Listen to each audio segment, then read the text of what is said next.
Yesterday, as you may have seen, the President of the United States announced that he was erasing the scientific finding that climate change endangers human health and the environment.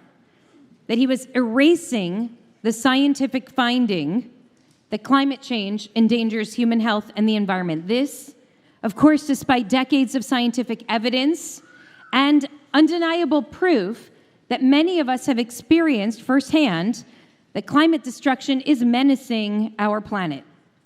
And we all know why this was done. By declaring the broad scientific consensus a hoax, with one fell swoop of the Sharpie, the president can eviscerate the federal government's best efforts to limit the dangerous emissions that today are contributing to floods and wildfires and hurricanes and droughts and all forms of extreme weather all around the world.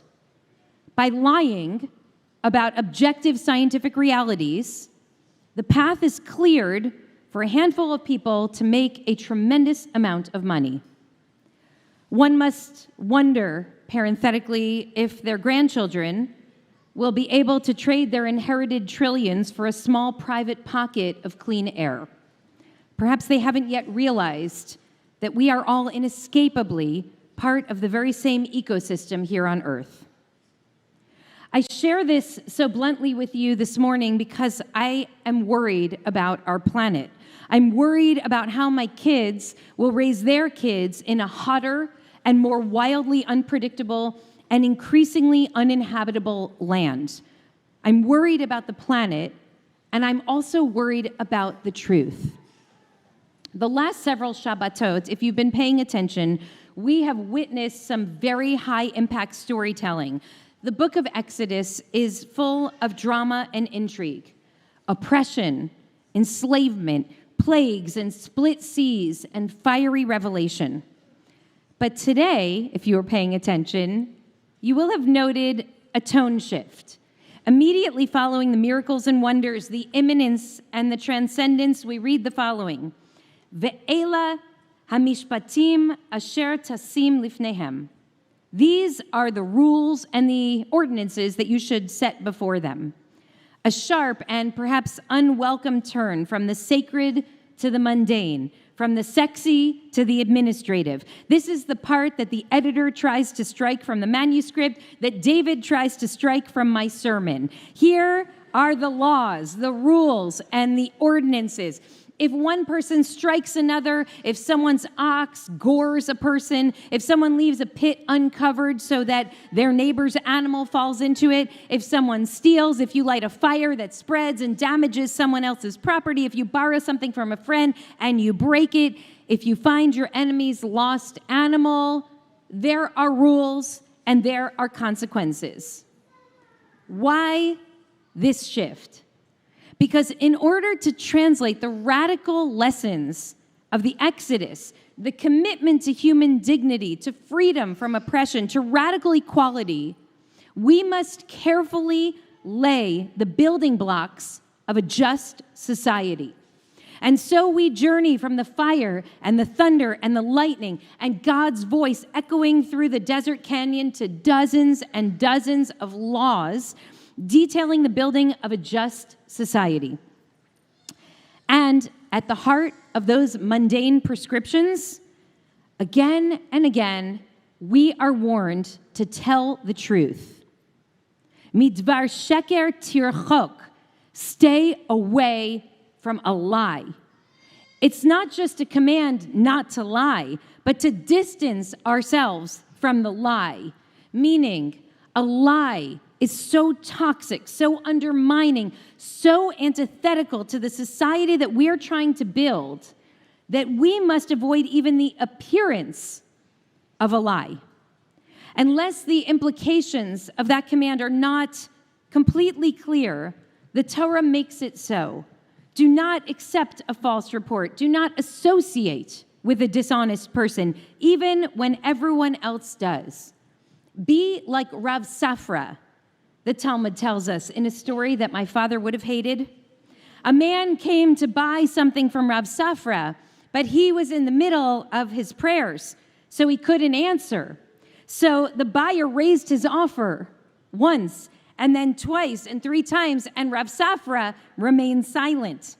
And then once he finished his prayer, he turned to the buyer and he said, I'll sell only at the original price that you offered, because to do otherwise would be to live a lie. Rav Safra knew that he could have gotten more, but he refused to profit from a lie. He would not sell his integrity for a cheap advantage. Yes, we strive for truth because God is El Emunah Ve'ein Avel. God is faithful and never false and true and upright, and indeed, we should strive to be like God. But remember, the insistence that we stay far away from a lie is not only about character refinement and about emulating God. The Israelites are receiving this revelation in the desert.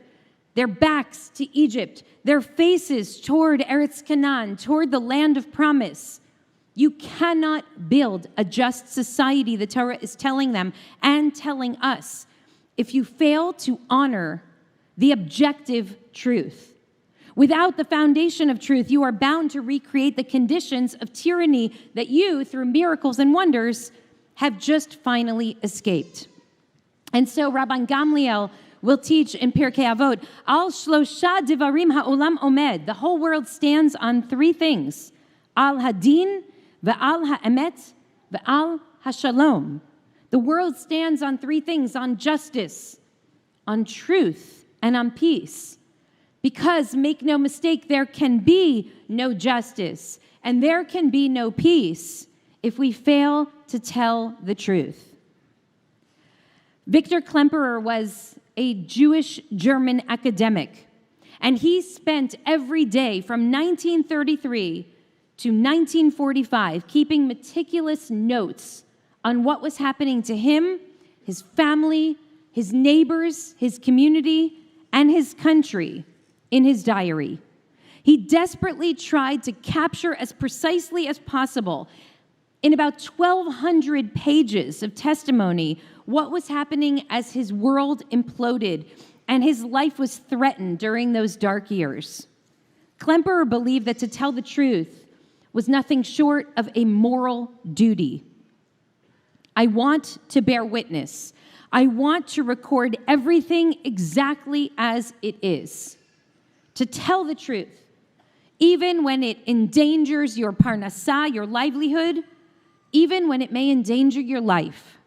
To tell the truth, even when it makes you look bad, or it contradicts the dominant narrative, or it puts you at odds with people you love. To tell the truth. And in this course of this exercise in truth-telling, Klemperer warned about the corruption of language and the systematic upending of truth in the Nazi era. He wrote about the normalization, the acceptance of even the most absurd of lies. He called those words, tiny doses of arsenic. You swallow them without even noticing, and after a while, the poison works. Many years later, Timothy Snyder would root his insistence that we, in the face of fascism, persist in believing in truth. He rooted it in Klemperer's warnings of the conditions under which the truth dies. Recognize what is happening, he warns, when a narrative is propagated that is openly hostile to verifiable reality.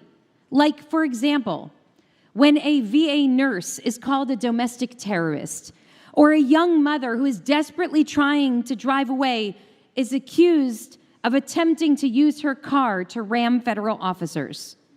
Watch out, Snyder warned in 2016, for shamanistic incantation, the endless repetition of a lie designed to wear down the public's defenses, to confuse us, so that, in Snyder's words, the fictional becomes plausible and the criminal becomes desirable. This leads to a kind of magical thinking, to a widespread confusion, to the blatant abandonment of reason. And so they will tell you that climate devastation is a hoax, all evidence to the contrary. They will accuse Haitian immigrants in Springfield, Ohio, of abducting and eating their neighbors' pets. A libelous insistence that, please God, will not lead to even more violence. And so they will claim that Iranian dissidents in the street are foreign-backed agents or terrorists. And they will claim that those who were killed were murdered by ISIS and not by the IRGC themselves. And so they will claim that West Bank settler violence is just a handful of extremists, no more than a few troubled teens. All of these are lies. How do we respond to the threat of the death of truth? We tell the truth.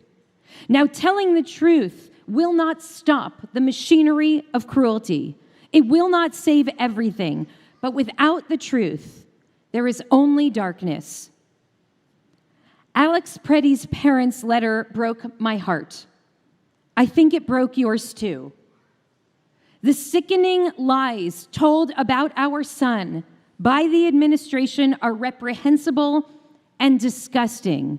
Please get the truth out about our son. He was a good man. Thank you. That from the depth of the bereaved parents' shock and grief, they needed to issue such a statement is a dark stain on our country and a tremendous call to conscience.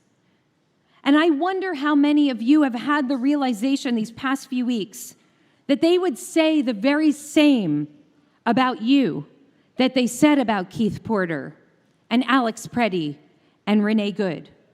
That you and I would just as easily be written off as left-wing agitators and anti-government activists, that even with video evidence to the contrary, they would claim that we were brandishing weapons and preparing to massacre agents. That they would flatten us, just like they flattened them, like they flattened so many victims of police brutality and state violence in this country now for centuries. Preddy's parents begged us to tell the truth about their son, and we did. Hundreds of thousands of people in Minneapolis and around the country told the truth in their homes, in their workplaces, and on the street. Hundreds of clergy around the country recorded videos, eyes, not lies, telling whoever would listen, we know what we see. This was a person, a good and decent person, and that's just the truth. Schneider warns us in 2016 that post-truth is pre-fascism. So what are we to do? So I want you to bear with me for a moment, because I believe that Rambam gives us an answer for how we are to navigate this era. In Hilchot Deot, he teaches that a person needs to act opposite to her inclinations in order to accustom her soul to a more virtuous way of living. So if you are a person struggling with rage, in a kind of behavioral inversion, you invest in contentment. And if you're a person who struggles with arrogance, in a kind of behavioral inversion, you invest in humility. So too, when an entire society becomes inclined toward a certain kind of behavior, we must counter it by investing in the inversion of that behavior. As the world descends into madness, when a society becomes permeated with lies from the top down, with deception, with falsehood, we must make a habit of telling the truth. We reclaim our power by telling the truth. As AI fakes become even more prevalent and more believable, we must practice telling the truth. As the pain of the world wears us down and causes us worry and uncertainty and anxiety, we must practice telling the truth. This is one small, unsexy way that we can push back against this darkness. There's a reason that telling the truth, radical honesty, became the central spiritual theme of Rabbi Kalonymus Kalman Shapiro, the Warsaw Ghetto rabbi's writing. From the midst of the fire, the Eish Kodesh is a call to radical honesty, a call to confronting reality, not hiding from it. So let this become for us the spiritual practice of our time. Practice telling the truth. Try to do it in a language that other people can hear, but say what you see. Eyes, not lies. We can start right now in prayer. Practice telling the truth to God. No judgment. But it cannot end there. We have to practice telling the truth to our loved ones with care and with clarity, and to our colleagues, and to our coworkers, and to our friends. Because if we are going to push back against the darkness of fascism, against the full force gale of lies upon lies upon lies, we will have to get into the habit of telling the truth. And we have no idea what the days ahead will have in store for us. And I do hold the fear that one day it will no longer be safe in this place to say things in a full-throated way. And we, like Victor Klemperer, might, in the end, have to resort to telling the truth in quiet ways, in our diaries, and in the confines of our own small and safe spaces. But we are not yet at that point, friends. The point we are at now demands our courage. It demands our clarity, and it demands our truth. Let the lies and the deceptions of our time give birth to an era of truth-telling. Let the moral confusion of our time birth among us a new moral clarity. Let the cruelty of our time make way for a new era of compassion. I know this is hard. I know that this is painful. I will try to continue to always tell the truth in here. And I ask you to do the same. Because I really believe that this could be, that this must be the beginning of something so much better than we now know. And we must make it so. Shabbat Shalom.